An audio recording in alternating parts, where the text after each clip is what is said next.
Sejam muito bem-vindos ao Café com Carlos André. Que alegria em ter todos aqui junto conosco no Café com Carlos André. Café com Carlos André que começa hoje às 8h03. E eu já peço aqui minhas desculpas antecipadas, porque a lógica, como nós já falamos, é começar sempre a hora. Mas tivemos aqui um contratempo, por esse motivo começamos hoje às 8h03, live importantíssima. Hoje vou colocar aqui o Café com Carlos André. Deixe-me só escrever aqui. Enquanto isso, vocês podem, por favor, pegar o aviãozinho e mandar a live para outras pessoas para que elas possam assistir. Por gentileza, mandem aí enquanto eu vou escrevendo aqui o nosso tema de hoje. Vamos falar sobre linguagem jurídica simples, com um convidado especialíssimo, doutor e professor Platon Teixeira. Um grande professor, reconhecido, renomado professor, grande magistrado, me permitam assim dizer, um querido amigo que nos honra aqui estar conosco no Café com Carlos André. Nós vamos falar sobre linguagem jurídica simples com o Dr. Platon Teixeira, e aqueles que tiverem alguma dúvida, alguma consideração a respeito desse assunto, por favor, participem aqui junto conosco. Vou chamar o Dr. Platon, que já está aqui, inclusive entrou já bem no início da live e vai participar aqui agora junto conosco. Deixe-me convidar o Dr. Platon para estar aqui junto conosco.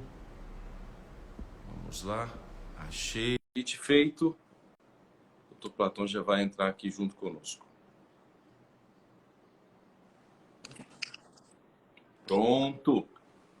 Bom dia, professor Carlos André, tudo bem?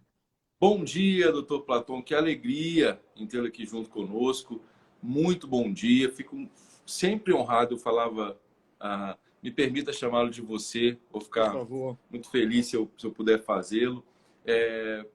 A sua presença aqui nos honra muito, viu? Nos honra muito porque já falei algumas vezes isso pessoalmente, e ontem, inclusive, muitas pessoas me disseram isso. O professor Platon é, assim, além de uma pessoa de alta conta, sem dúvida qualquer, é alguém muito estudioso. Nos dias de hoje isso é muito pouco comum, né?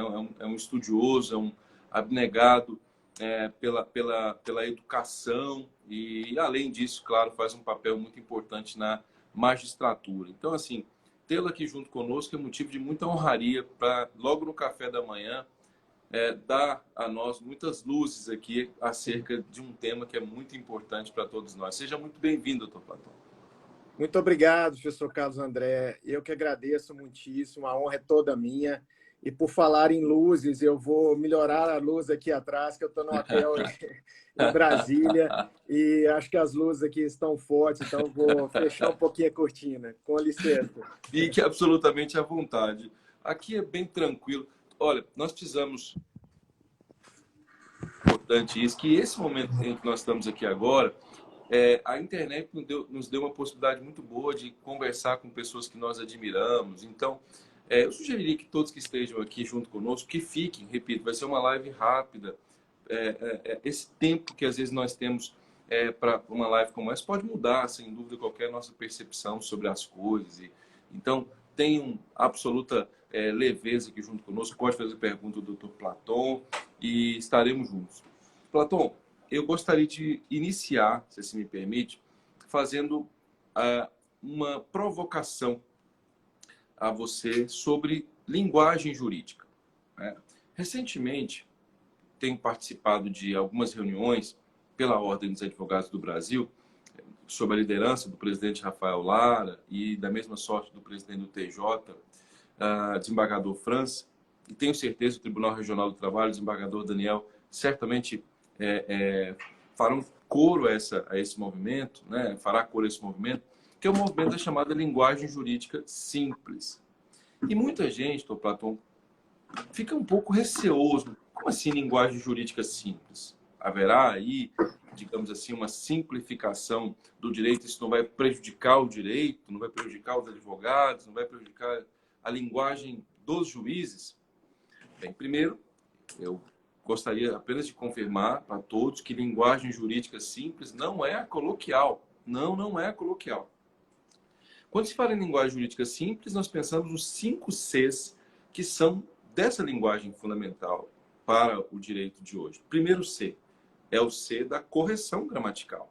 Então, toda linguagem jurídica simples precisará obedecer correção gramatical. Então, não pode haver erro de concordância, de regência, de colocação pronominal. Não, esses equívocos, até o nosso amigo em comum, professor Rodrigo Dias, grande professor Rodrigo Dias, um grande abraço a ele. Tem uma pessoa que nós, assim, porque nós temos o maior apreço, então não dá para ficar, não é, tendo desvios gramaticais. Não dá, realmente é inaceitável. Outro ponto é a clareza. Quer dizer, todo texto jurídico precisa ser claro, tem que ter interpretabilidade imediata. Além da clareza, tem que ter coesão. Coesão, organização. O texto tem que ser absolutamente organizado, tem que ter início, meio e fim. Tem que ter concisão. E a concisão está ligada nos pontos que talvez a magistratura, de que a magistratura mais goste, seja mais importante. Quer dizer apenas o essencial. Essencial, não diga mais do que o essencial e nem menos. Isso é uma tarefa complexa, né? E, por fim, a coerência. Todo texto jurídico precisa ser necessariamente coerente. Então, qual é a posição do professor Platon, do juiz Platon, do Platon, né, atleticano, Platon, né, Galo, torcedor do Galo, Platon, a respeito disso, da linguagem jurídica simples? A linguagem deve ser simples na vida? Qual que é a sua percepção? Professor, bom, primeiro eu quero saudar, né, a todas e todos que estão aqui nos vendo, né, eu assisti a live com o professor Rodrigo Dias, fantástico, é um querido amigo, né, e também, né, todos os que assistiram lá, que estão aqui conosco, merecem todos os nossos cumprimentos nessa manhã de quinta-feira. De fato, professor Carlos André, uma linguagem simples, né? Não é uma linguagem que despreza a técnica, que despreza a correção, né? Que deixa de observar o mínimo. O que o que não se recomenda hoje é uma linguagem rebuscada, prolixa, né, que usa um excesso de juridiquês, né, que seja algo que não se comunica, né? Como o senhor falou lá, com você, vamos nos tratar assim, né? Comunicação é poder, né? E, de fato, se você não se expressa de uma forma adequada, né? Se você não consegue transmitir aquilo que você está querendo dizer ao outro, né? Ao seu interlocutor, aquele que está se comunicando com você de alguma forma, você não atinge o seu objetivo. Então, de fato, aí, né? Primeiro a linguagem tem que ser a correta, a adequada. Então, a simplicidade é algo, em certos casos, até mesmo necessário. Veja a inicial trabalhista, né? Lá no artigo 840, lá diz que a parte na petição inicial deve fazer uma breve exposição dos fatos, né? Já vem aí adjetivada, né? A exposição com breve, né? Que deve ser de uma forma sucinta. Diferentemente ali no CPC, que fala que a petição inicial deve conter fato e fundamento jurídico do pedido, não fala que deve ser breve, mas na inicial trabalhista ela impõe que seja breve. Então, a concisão aí dentro desses, né, 5 Cs, ela é necessária em certos casos. Então, vamos fazer uma oposição aqui, até para a gente, né, ficar bem claro. Vamos começar primeiro com a atuação do advogado, ou da advogada, né, no caso. A parte, quando faz uma petição inicial, ela está se comunicando com o juiz, né, ela está dizendo a ele. E, diferentemente da sentença, em que o juiz profere uma sentença e a parte tem direito a opor embargos de declaração, o juiz não vai opor embargos de declaração à petição da parte, né? No máximo, o juiz pode mandar emendar a inicial, quando, por exemplo, né, uma um reclamante ou autor da ação pede equiparação salarial e não indica um paradigma. Isso o juiz pode fazer. Mas ele pode mandar emendar, mas ele não pode opor embargo de declaração a uma petição da parte. Então, a parte, ao escrever, ao redigir a inicial, ela já tem que estar com esses 5 Cs já prontos na petição. Porque imagina, se a petição não for clara, qual que é o antônimo de clareza? Obscuro, né? Então, o juiz ele pode, né, ao proferir, ter ali os embargos de declaração para corrigir essa falta de clareza, mas a parte não tem. Então, ela já tem que indicar, né, de plano, sair com uma petição que seja clara. Tem que ser completa também, porque se não for completa, ela é omissa. E se ela for omissa, ela pode deixar de trazer elementos essenciais. Então, a gente tem que fazer uma diferença aí. O que é simples, né, precisa ser técnico, precisa ser correto, mas não pode ser nem simplório, nem simplista. Né? Então, essa diferença, né, o simples, ele é uma forma de se comunicar de forma adequada, correta, técnica e não rebuscada, mas não é simplista, que deixa de ter questões essenciais, e nem é simplória, né, a ponto de ser ingênua, a ponto de ser, né, chegar a ser tola em certos casos. Então, assim, nós temos que ter numa linguagem, e aí eu vou abrir um parênteses aqui para falar de uma dissertação de mestrado de uma orientanda minha, que foi muito interessante, ela chama Fabiana. Na época ela era juíza de Quirinópolis, não sei se ela continua lá, mas ela examinou o quê? A linguagem dos formulários nos juizados especiais, de forma que a linguagem ali expressa estava dificultando o acesso à justiça. Olha que interessante a importância da questão da linguagem. Então, assim, a forma como estava ali no formulário, isso dificultava o acesso das pessoas. Né? Então, olha o quão é importante a gente se comunicar. A justiça para a sociedade, né? O advogado para a justiça. Então, a gente tem que agir de forma clara, se expressar de uma forma que seja clara, completa, né? Coesa, concisa. Né? Os meus alunos sempre me perguntam, professor, quanto que a gente deve escrever? A gente pode colocar citar decisões, citar doutrina numa petição? E eu sempre digo, olha, depende da matéria. É claro que a gente não vai ficar, como diz ali, chovendo no molhado em coisas que só vão estender desnecessariamente uma petição inicial, uma peça processual, né?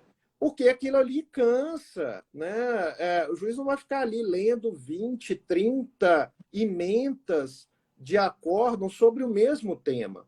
Agora, claro, a questão é nova, ela é diferente, ela é algo pouco explorada. Aí sim, professor, né? A gente precisa se estender um pouco mais.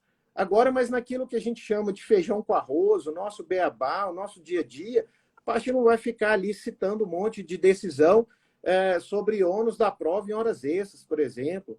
Né? Já tem uma súmula a respeito, cita a súmula, comenta. Né? Então, ela tem que ter tudo isso. Então, e ao final, né, você tem uma coerência para não ser contraditório. Então, vamos lá, né, aproveitando esses conceitos aí, essas ideias que trouxe. A petição e a linguagem tem que ser clara para que não seja obscura, e aí, sendo obscura, ela deixa de ser compreensível, e aí a parte não alcança o seu objetivo. Ela tem que ser completa, porque pode faltar algo que seja essencial à compreensão. Então, na verdade, né, o advogado ele é um contador de histórias. Né? Ele tem que saber contar uma boa história. O juiz também, de certa forma, tem que resumir aquela história. E ser sintético é uma virtude. Porque, em alguns casos, a gente tem que ser analítico, a gente tem que fazer a decomposição, a gente tem que esclarecer. Mas a virtude da concisão, né, aquele que é sintético, que se expressa de forma objetiva, direta, isso é muito importante. Então, assim, eu dou esses conselhos aos meus alunos e às minhas alunas, né? Seja claro, seja direto, não seja prolixo, porque você estender demais aquilo que você diz, né, você vai cansar, você vai, em dado momento, se perde a atenção. Né? Então, eu estou lendo uma petição inicial, eu estou lendo uma defesa, se a parte está esticando demais, em algum momento o cérebro não acompanha mais, eu vou perder alguma parte, talvez, daquilo que seja essencial. Então, é fundamental a parte de saber o quê? Aí, professor, é encontrar o equilíbrio, né, em tudo. Porque a gente só funciona dentro de um equilíbrio. Né? Aristóteles já dizia, né, a justiça está no meio termo. Né? Epicuro também falava daquelas ponderações em tudo para se alcançar a felicidade. Então, eu acho que a gente tem que buscar esse meio termo, né? Ser razoável, valer-se de um bom senso em tudo.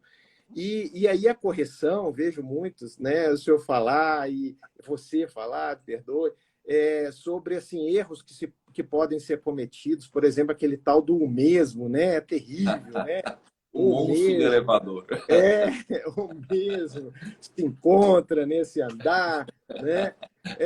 Então, assim, tem muitas coisas que realmente nos incomodam, né? Que são essas linguagens. Então, certamente, uma linguagem simples é uma linguagem direta, que se comunica, mas não é uma linguagem coloquial, uma linguagem correta, que despreza uma forma adequada de se expressar. Então, assim, me incomoda, por exemplo, assim, alguns erros de pontuação, né? Alguns erros de concordância. Isso incomoda, né? Assim, por mais que não se possa exigir, não vai julgar de uma forma ou de outra por causa disso, mas pode acontecer, né, de uma fala ser incompreensível por certos erros. E aí, você sabe mais do que ninguém que uma pontuação, por exemplo, pode mudar o sentido, né, de uma frase. Então, é indispensável realmente que seja bem adequada a forma de comunicar do advogado ou da advogada, né, do juiz ou da juíza, né, porque nós estamos ali falando para alguém. E a correção, por exemplo, numa sentença, ela é indispensável porque ela vai, né, ficar ali, ela é pública, né? E aquilo ali pode viralizar, né? Imagina uma incorreção, né, gramatical de um magistrado, né? Isso é muito ruim. Então, a gente tem que sempre prezar pelo uso correto da língua, professor. Ouvi-lo sempre é motivo de muita alegria, porque sempre falava, por exemplo, da questão da clareza, né? Como professor que o Platão o professor Platão ele consegue, digamos assim, materializar, organizar, e aí nós falamos do próprio conceito de coesão, as falas de uma maneira muito palatável, muito leve, muito interessante. Professor Platão, uma pergunta. Existe um mito, há um mito de que a magistratura, por alguém ter passado num concurso tão complexo que é o concurso da magistratura, porque é de fato um dos concursos mais complexos, mais exigentes, e de fato tem que ser, presume-se que o magistrado domina o direito, a essa presunção. E de fato, né, a grande parte das sentenças realmente tem um nível de qualidade extraordinário. Eu, por exemplo, tenho a honra de conviver com Dr. Platão, Dr. Kleber, com quem estive ontem à noite. Eu saí aqui do Instituto e aí passei para tomar um suco, etc. Vi lá o Dr. Kleber estava muito feliz com o Flamengo dele, mandou um abraço, inclusive. Falou, amanhã você estará com o Platão, mande um abraço. a Outro. ele e encontrei-me com ele ontem lá, Rodrigo Dias e tantos colegas magistrados que realmente honram a magistratura, sem dúvida qualquer. Mas nós temos percebido um movimento, e aí fique à vontade em não falar sobre isso caso não se sinta confortável, mas é uma pergunta que eu preciso fazer como linguista mesmo, como professor, como mãe da língua. Existe uma tendência cada vez maior de pragmatismo nos concursos públicos. Alguns nem cobram português. Então, assim, o sujeito vai lá, memoriza como produzir, por exemplo, uma determinada sentença, ele coloca aquilo do ponto de vista da coesão, da estruturação, há desvios gramaticais e algumas bancas examinadoras têm, inclusive, diferentemente do que acontece no sul do Brasil, desprezado os aspectos linguísticos. Então, talvez, em alguns casos, há pessoas que passem em determinados concursos, não necessariamente da magistratura, defensoria, procuradoria, sem, digamos, aquele apelo, doutor Platão, à língua, à gramática normativa, à coesão, à clareza, etc. Eu tenho tentado, né, junto com outros grandes professores de português jurídico que nós temos no Brasil, vamos falar de um deles daqui a pouquinho, os colegas têm feito um trabalho belíssimo, belíssimo, em prol da língua, em prol da comunicação, que ao final é sempre em prol da comunicação, é sempre em prol daquilo que faz o ser humano mais ser humano, que é a comunicação.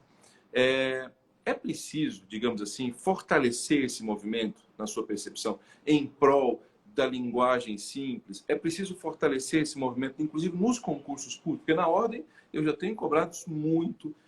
Olha, tem que ter isso no exame de ordem, nós não podemos deixar o advogado à mercê de um ensino básico que, lamentavelmente, deixa de existir no Brasil. As faculdades não conseguem retificar isso, até porque não é o papel da faculdade o ensino básico. A faculdade de ensino superior ela não deveria se preocupar com esses aspectos, mas tem, porque os alunos chegam bem. Enfim, há um caos. Não quero aqui criar polêmicas, mas há um caos, evidentemente, no processo educacional do Brasil. É preciso fortalecer esse movimento, doutor Platão, e como fortalecer esse movimento? Antes, eu gostaria de cumprimentar muitos colegas que estão aqui junto conosco, Alessandro Jamers, que inclusive é também muito fã do seu trabalho, ele já me disse isso pessoalmente, advogado. Doutora Jaya Narayana, que também muito fã do seu trabalho. Doutor Renato, que está aqui também, me parece também magistrado, pelo que eu posso observar, assim como o senhor, e vários outros colegas que estão aqui junto conosco. Quero cumprimentá-los, professor Guilherme. E, olha, o senhor traz sempre, traz sempre uma audiência muito grande aqui. E aí, Obrigado. você... Professor, eu também quero saudar aqui, viu, doutor Renato Opsi Blum, né, uma referência em Lei Geral de Proteção de Dados e outros temas, né, muitos queridos aqui, né, advogados, magistrados, então quero saudar todos que estão aqui também prestigiando essa live nessa manhã. Professor, eu entendo que, de fato, né, há não só uma necessidade, mas acho que é um caminho natural a gente avançar em direção a essa linguagem simples. E aí vários caminhos, né, estão mostrando isso. Por exemplo, já se fala, né, em visual law, né, já se falam em design law, né? Também nós temos uma série de cursos nesse sentido. Então, já na faculdade, esse chamado de juridiquês já não é bem visto, né? O tal do data venia e tudo mais. Por mais eu sei que o senhor gosta de latim, eu também gosto, estudei no doutorado, eu fiz uma disciplina na UFMG de latim, achei muito interessante e acho que é bom, mas é a forma adequada de usar, é o momento, mas não em qualquer hora, né? Data venia de todas as galáxias, como diz um amigo meu, não vamos ficar falando data venia toda hora, né? E assim, todos nós temos que aprender. Eu acho que a tendência na faculdade é realmente buscar essa linguagem simples, e aí nós vamos mudando as gerações, e isso é natural. Quer dizer, nós estamos numa geração do TikTok, dos vídeos, de uma comunicação mais direta. Então, quanto mais rápido... E aí nós temos que pensar assim, nessas gerações que vêm, que vão apreender as coisas de uma forma muito mais rápida, e se eu não for direto, não há paciência de esperar, né, que a pessoa vá falando e vá sendo prolixa, né? Então, assim, é indispensável essa forma de comunicação rápida. E aí, aproveitando o ensejo, né, eu quero dizer assim que todos nós precisamos atualizar, né? Então, assim, dentro daquela máxima, né, de Sócrates, só sei que nada sei, o aprendizado é constante e permanente. Isso vale para todo mundo, inclusive para os magistrados. E eu estou, né, atualmente na Escola Nacional de Formação e Aperfeiçoamento de Magistrados do Trabalho, aí na MAT, e nós oferecemos, tanto na formação inicial, quando o juiz entra na carreira, ele faz cursos para se aprimorar, quanto na formação continuada, que ele, ao longo da carreira, ele tem uma formação permanente, nós temos cursos de linguagem jurídica, de redação jurídica, né? E nós precisamos, estamos aprendendo isso, a gente aprende o tempo todo, né? Então, por exemplo, né, nós temos o livro do professor Antônio Gide, recém-lançado, sobre redação jurídica, que tem justamente mostrado isso, nesse mesmo sentido. Olha, vamos deixar de lado o juridiquês, vamos deixar de lado essa fala prolixa, arrastada, que não faz o menor sentido, né, professor, nos dias de hoje, onde a comunicação é rápida, está todo mundo, está tudo cada vez mais veloz. Então, por exemplo, hoje, né, por um QR Code, se pode ter acesso a um vídeo em que o advogado se comunica com o juiz. E é claro que ele vai ser rápido, né? Eu tenho alguns amigos, por exemplo, que dizem: eu não fico escutando áudio, eu não fico vendo vídeo longo, porque o meu tempo é curto.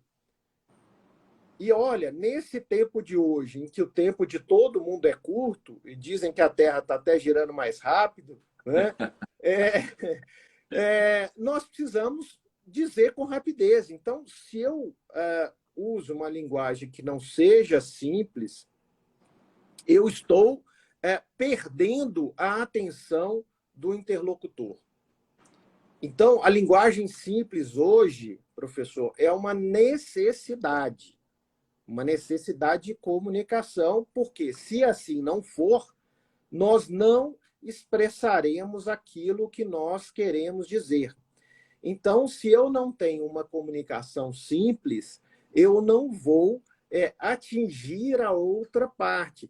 E aí, isso vale para o juiz, vale para a parte quando estiver no ius postulante, vale para o magistrado e para a magistrada, né? Hoje, sentenças longas não fazem o menor sentido, peças também muito longas, e aí a gente fica com aquela questão assim, olha, aquele equilíbrio, né, entre ser exauriente, dizer tudo aquilo que eu preciso dizer de uma forma objetiva, direta. Aí está o grande pulo do gato, o grande X da questão, né, que é você encontrar, então, essa harmonia, esse equilíbrio entre, né, a necessidade de concisão e a necessidade de ser completo. Porque se eu deixo de dizer algo fundamental, pode ser que, às vezes, aquele último argumento é o argumento que vai convencer. Às vezes eu estou lendo e vejo assim, nossa, eu estou me convencendo.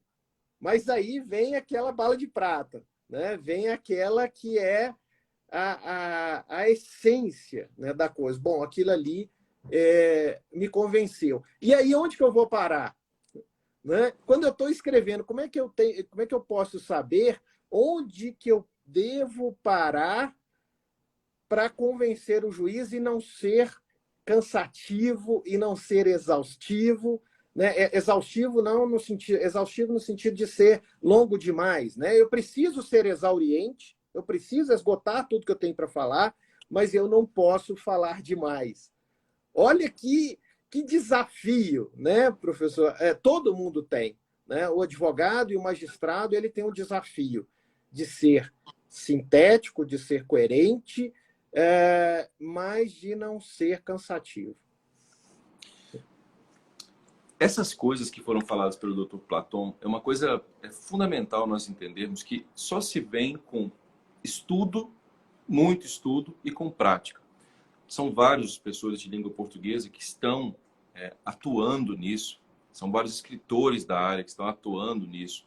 O professor Platon citou um livro de um querido amigo, o professor Antônio Gide, que está nos Estados Unidos, inclusive, que tem feito um trabalho belíssimo em termos de comunicação jurídica.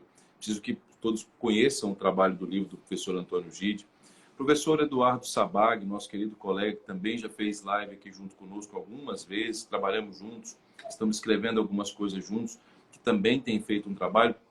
Ou seja, existem pessoas altamente dedicadas a esse trabalho. Nós vamos iniciar amanhã, então, sexta-feira, nós vamos iniciar mais um curso. Nós teremos novos desembargadores no Tribunal de Justiça no Estado de Goiás e, muito honrosamente, o Tribunal de Justiça do Estado de Goiás nos convocou para que lá estejamos nos próximos 4 meses para falar aos novos desembargadores, para falar aos servidores públicos do Tribunal de Justiça do Estado de Goiás acerca desse assunto, para que todos os votos, para que todos os despachos já estejam de acordo com a linguagem simples. Isso já tinha sido feito anteriormente no tribunal. Então, é mais uma turma, é provável que temos outra turma no próximo ano. No caso específico do tribunal, do TRT da 18ª Região, TRT em que está muito bem representado aqui pelo Dr. Platon, nós tivemos um curso agora, recentemente, para os servidores do TRT. Começamos agora um curso aqui no Instituto Carlos André, em escritório de advocacia. Então, estávamos no ano passado no escritório do Dr. Jacó Coelho, agora no escritório do Dr. Rodrigo Lustosa. São mais de 40 advogados que estão estudando conosco, com base em várias obras, como essa obra do professor Antônio Gide, exatamente a linguagem simples. Onde eu quero chegar com tudo isso que eu estou dizendo? O Dr. Platon, que é um líder na Escola Nacional da Magistratura Trabalhista, acabou de materializar. Não dá, é importantíssimo isso. Não dá para aprender por osmose, não é assim que se aprende com esforço, com trabalho sério. Então, eu acredito que seja muito importante que todos procurem cursos de comunicação jurídica. Nós estamos aqui à disposição, caso alguém, de repente, entenda que haja necessidade. O Instituto Carlos André se coloca sempre à disposição. Nós somos uma escola que há mais de 20 anos trabalha a lógica da comunicação jurídica.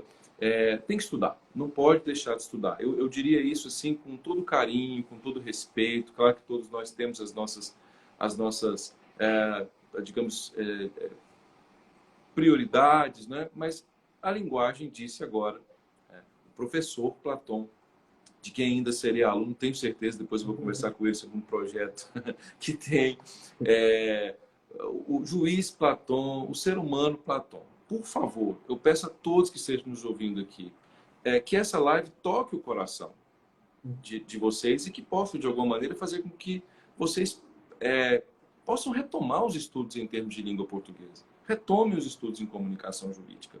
Então, Platon, eu gostaria de fazer também uma pergunta que me chama bastante atenção. Já foi dito sobre a importância da linguagem simples, né? E aí eu vejo que a forma com que o ser humano olhava Rui Barbosa, por exemplo, com muito respeito, né? Até da década de 80 do século passado, Joaquim Nabuco, até a década de 80 do século XIX, a forma era um intelectual. Machado, grande Joaquim Maria Machado de Assis, grande intelectual. São pessoas que têm um domínio lexical de uma erudição acima da média. São pessoas que tinham uma capacidade de leitura acima da média. E quando eu falo leitura de clássicos, você já apontou aí que efetivamente gosta dos clássicos. Em que medida, e aí é uma pergunta quase que pessoal, assim, sabe? Quero ouvir do seu coração mesmo. Em que medida a linguagem simples, ela pode, de alguma maneira, afetar ou diminuir, talvez essa seja a pergunta melhor, diminuir o nosso léxico, diminuir a nossa quantidade de palavras e diminuir até mesmo, pior, a profundidade dos nossos pensamentos. Ou não? ou não vai afetar na sua percepção?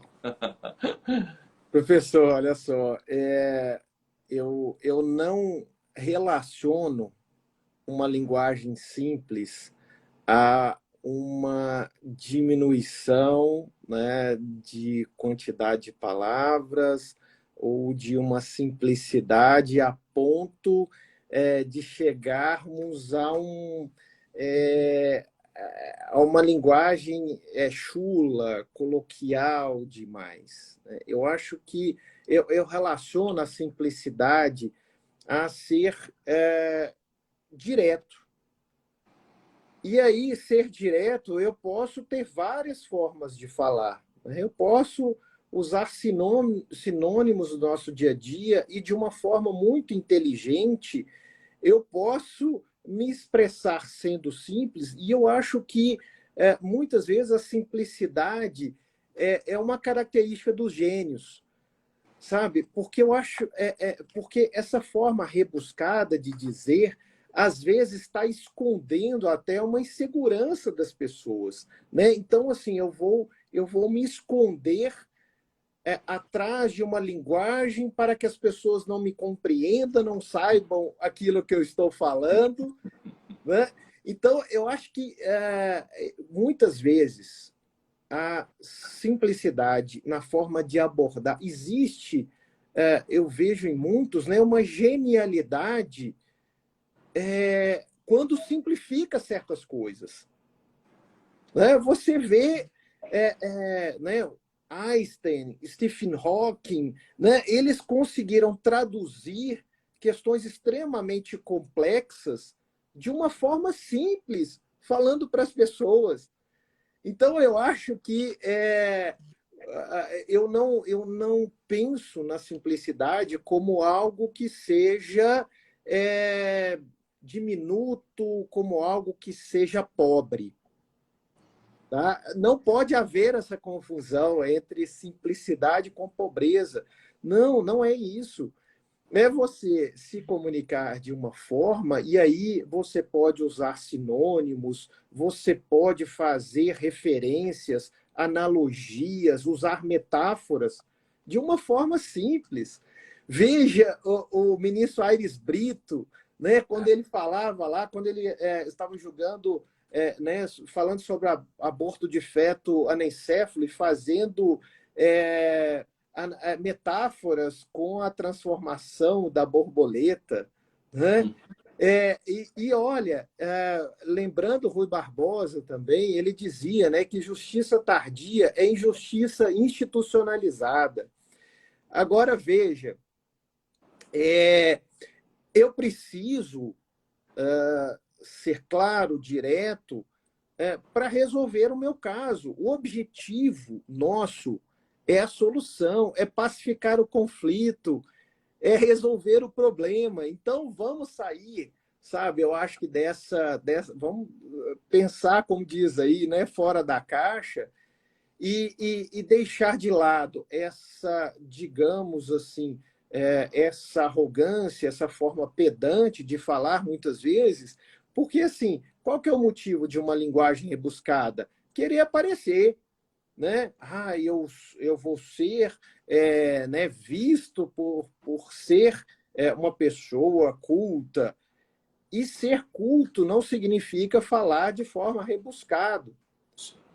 Né? Então, a gente tem que ser simples, direto, porque o advogado tem que ser direto, porque ele precisa de falar ao juiz. O juiz tem que ser direto e objetivo, porque ele precisa resolver o problema, falar para o advogado e para a sociedade e fundamentar de forma adequada, porque isso legitima a sua decisão. E se não é compreensível a fala, ninguém alcança o seu objetivo. Então, qual que é o objetivo maior de tudo isso, da linguagem jurídica? Aí a gente tem que ver qual que é a finalidade. Se a finalidade é comunicar, no final das contas, o direito serve para quê? Para acomodar a sociedade, para que todos vivamos de uma forma feliz, satisfeita e para que não haja conflitos. Então, a questão, professor Carlos André, é o nosso objetivo. Então, a linguagem não pode se esgotar em si mesma. Então, se eu estou usando uma linguagem rebuscada, eu estou dizendo que, para mim, o que importa é falar e impressionar, né? Esse não é o objetivo. Esse não é o objetivo do advogado, esse não é o objetivo do juiz. Qual que é o objetivo do juiz? É pacificar o conflito, é resolver o problema. Qual que é o objetivo do advogado? É defender o interesse do seu cliente. Como é que eu defendo o interesse do meu cliente? Falando bonito, ninguém se impressiona mais com o juridiquês, né? Hoje, o ensinamento, hoje que ensina, é abandonar o juridiquês, é deixar de lado isso, né? O professor Antônio Gide, ele fala claramente, chega de juridiquês, né? Agora, é claro, é bonito. Eu amo ler Machado de Assis, sei que, né, você é um fã, admirador. Eu acho lindo usar mesóclise. Ele é um especialista nisso, é fantástico. Mas, assim, isso já não é mais aceito. Eu tenho que confessar aqui, professor, que vez ou outra eu solto uma mesóclise assim, em sala, né? Eu falo assim, poder-se-ia pensar, né? Poder-se-ia cogitar. Eu acho fantástico para quem está lendo, né? Eu amo ler aquilo, aprendo e tal. Mas o nosso dia a dia, às vezes, a parte pode não entender. Então, por exemplo, eu estou ouvindo uma testemunha, eu faço uma pergunta a ela que ela não entende, às vezes a resposta pode ser outra daquilo que é desejado. Então, tem um grande livro de um magistrado lá do Sul que se chama Interrogatório Eficaz, que ele mostra como fazer a pergunta certa, né? Porque, fazendo a pergunta certa, eu vou alcançar a resposta que eu desejo, né? Então, assim, agora eu queria colocar mais uma questão aqui, apimentando um pouquinho mais, né, essa nossa conversa. Qual que é o limite para tudo isso, né? Por exemplo, eu posso limitar uma petição inicial a tantas páginas, por exemplo. É complicado falar isso por causa, por exemplo, do acesso à justiça, né? Eu não posso ter um processo que se encaixa dentro de um formulário, porque às vezes eu preciso dizer mais. Então, assim, essa é uma grande questão. Eu sei que se a gente coloca tudo dentro de formulários, a gente tem vantagens nisso, como, por exemplo, a inteligência artificial. Se eu tenho uma peça dentro de um modelo, eu posso, num programa de inteligência artificial, por exemplo, perceber tudo o que está ali, né, captar tudo que está ali e, por exemplo, evitar embargos de declaração numa sentença por omissão. Porque o programa captou isso. Eu saio daquele erro humano, né, para uma certeza de uma máquina, né, que vai identificar tudo ali. Mas eu posso limitar? Eu entendo que não.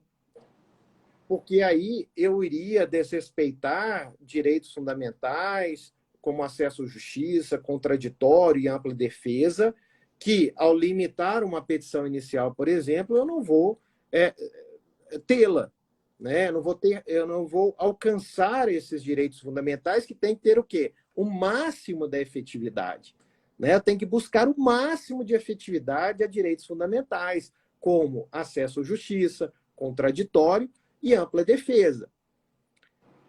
Então, eu não posso limitar, eu tenho que deixar aberto, tenho que deixar espaços abertos para a parte falar o que quiser. Agora, se eu vejo uma petição inicial com 100 páginas, com 200 páginas, é evidente que, pelo tempo que a gente vive nesse constante conflito, né, entre dar respostas dentro de um tempo adequado. Então, esse é o nosso desafio. E o advogado também ele não vai poder ficar ali a vida toda com um cliente só, né? Pode ser que ele tenha aquele cliente, né? O cliente da vida. Mas, normalmente, o advogado e advogado tem vários clientes. E ele tem que atender a todos. Como é que ele vai atender a todos? Conjugando, né, a necessidade de atender a todos com o tempo que ele dispõe. Então, esse é o nosso grande desafio. Mas, respondendo a sua questão, eu não acho que a linguagem simples vá, né, diminuir a quantidade de palavras, vai empobrecer o nosso vocabulário. Ao contrário, né, a gente vê que o uso de gírias, né, pelas pessoas, que não é o caso aqui, nós não vamos citar gírias, nós não vamos falar isso, mas estou dizendo da nossa comunicação do dia a dia. Muitas vezes tem muita inteligência ao criar, por exemplo, certas alusões, né, usar certas metáforas de uma forma muito inteligente, né, mudando, às vezes, o significado, o sentido das palavras.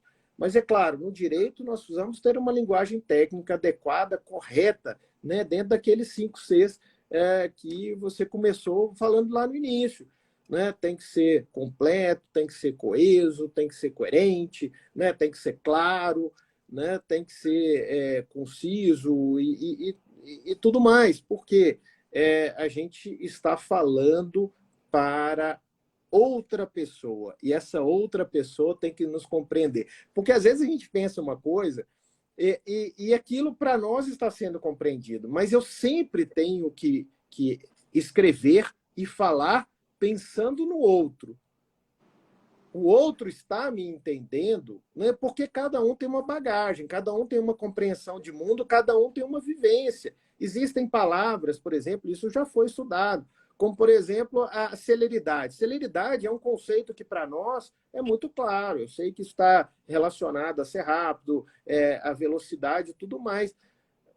Primeiro que celeridade pode acelerado, pode alcançar outros conceitos, mas será que a parte está entendendo quando eu estou dizendo, né, sobre celeridade, usando certas palavras? Então tem que ser simples, tem que ser direto. Às vezes usar analogias, às vezes me valer de metáforas, mas isso eu não acredito que empobrecerá a língua. Tá?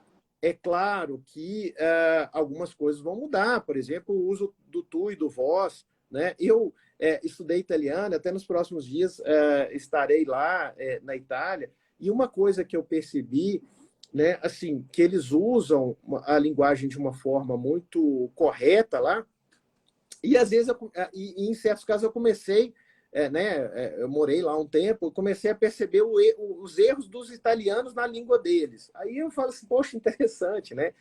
Na verdade, todo mundo erra. Né? Então, assim, eu acho que ninguém fala de uma forma absolutamente correta, a não ser você, professor Carlos André, que tem um cuidado, né? Mas, assim, a gente no dia a dia, a gente comete erros, a gente né, tem descuidos, mas eu acho que todo mundo tem que ter esse cuidado.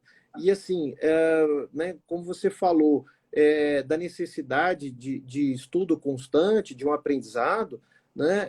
O magistrado estuda muito para passar no concurso, mas ele tem que continuar estudando a vida inteira, porque primeiro que as coisas vão mudando, né? Novos conhecimentos vão sendo exigidos. Imagina, né? Citamos aqui o doutor Renato Blum, né? Agora a gente tem que entender de LGPD, coisa que há alguns tempos atrás a gente não precisava saber, né? A gente tem que conhecer de uma série de coisas que antes não nos era, né? A gente está falando hoje de provas digitais, né? Que algum tempo atrás a gente não falava, né? De Revolução 4.0. Então, o aprendizado é constante e permanente, seja para o advogado, seja para o membro do Ministério Público, seja para o delegado, seja para o magistrado, seja para qualquer pessoa que precisa se comunicar. Então, eu louvo, né, eu parabenizo as suas iniciativas, né, essa luta constante, diária, de informar as pessoas, de ensinar, né? Assim, ensinar é um constante aprendizado. Uma vez eu vi um filme que definia professor como aquele que está disposto a aprender todos os dias. Eu acho que esse é o nosso desafio constante e permanente. Não é o aluno que está aprendendo, ele está também, mas o professor é que precisa aprender cada vez mais para ensinar, professor. E por isso eu aprendi aqui muito com meu amigo e professor, amigo paradigma, Platão. Eu gostaria muito de dizer a todos que estão aqui, nós já estamos encaminhando para o final, que, como diz o grande Manuel Castells, um dos maiores intelectuais da contemporaneidade, né? Comunicação é poder. Comunicação é poder. Não se pode pensar em outra coisa em comunicação, a não ser que comunicação é poder. Poder naquele sentido mais estrito da palavra. Significa dizer, hipóteses, a capacidade de fazer com que alguém, que o outro faça aquilo que não queria fazer, ou que não estivesse disposto a fazer, a não ser pela sua capacidade de tocar o coração de outro. Porque isso é que está ligado à nossa humanidade. Tocar, evidentemente, com todos os aspectos éticos, fundamentalmente éticos. Quando nós pensamos alguma coisa, Vinícius Moraes dizia isso não é linguagem ainda, isso é apenas uma mensagem. A linguagem passa a representar aquilo que você pensa externamente. Cuidado com a sua linguagem, seja a linguagem não verbal, ou seja, aquela que não se materializa com a palavra em si. Então, a forma como você olha, a forma como você se comporta, isso é linguagem não verbal. Mas e sobretudo a linguagem verbal. A linguagem verbal, que é aquela que possui o verbo, e do verbo se fez carne, a palavra. E essa linguagem precisa ser adequada ao momento histórico. E o momento histórico que nós estamos vivendo é o momento histórico da chamada linguagem simples. E especificamente no direito, aqui foi provado por um grande jurista, um estudioso, que não pode ser outra linguagem senão a linguagem simples. Em meu nome, nome do Instituto, em nome... eu vou aqui vou fazer essa consideração em nome dos professores de português, por que não dizer? Agradecer, Batom, pela sua fala, por essa manhã que foi, assim, para nós muito importante aqui, esse tempo junto com você. Obrigado, eu sei da sua agenda, que é extremamente agitada, uma agenda produtiva, eficaz. Obrigado por falar conosco aqui. Eu já faço o convite de voltar mais vezes aqui para discutir conosco comunicação jurídica, esses assuntos tão bonitos que são assuntos de linguagem. Obrigado, viu? Obrigado, professor. E resumindo, né, para a gente sintetizar, já que a gente falou de síntese, né, eu acho que tudo isso se resume, né, a que você falou, né, de tocar o outro, né, de atingir uma outra pessoa, esse sentido da alteridade, né, de você se comunicar com outra pessoa. E eu sempre também, né, escuto que o que mais marca a gente, né, é quando atinge a nossa emoção, né, o nosso coração. E essa sensibilidade, então, ela é fundamental em tudo. Né? Quando o advogado faz uma petição inicial e ele se expressa de uma forma que aquilo, né, causa uma sensação, o que o juiz faz? Né? Ele expressa seu sentimento, por isso a sentença, né, que é expressão de um sentimento. Quando o advogado vai fazer sustentação oral, ele não tem que chegar lá e ficar só no blá blá blá, né? Ele tem que realmente alcançar, despertar atenção, chamar. Então, esse é o poder da comunicação, né? Despertar a atenção do outro. Porque se eu estou falando e o outro não está me ouvindo, eu não estou fazendo nada. São palavras ao vento, palavras perdidas. Então, né, eu encerro aqui essa minha participação, né, com essa intenção, né, de mostrar a todos essa necessidade de despertar no outro o interesse, uma atenção de te ouvir, né? E aí, professor, isso você faz com uma virtude, uma qualidade, uma excelência muito grande, né, que você tem despertado a atenção em nós, né? Tem visto lá o quanto, né, que você tem lutado para chamar a atenção, né, e fazer com que as pessoas evitem erros no dia a dia que podem ser banais, que podem ser vexatórios, que podem ser constrangedores. Então, parabéns pelo seu trabalho, muito obrigado por aqueles que nos acompanharam nesta manhã e fico à disposição, sim, para mais uma conversa ou mais inúmeras conversas, né, tomando o café da manhã aqui com você, e é sempre um prazer, porque é uma simpatia, é um exemplo de pessoa humana, né? Digo que é imaculada, porque, professor, eu só vejo virtudes em você, e em todos aqueles que o acompanham. Viu? Muito obrigado, de coração. Deixo aqui um abraço platônico, professor, e um ótimo dia a todas e todos. Gostei do abraço platônico.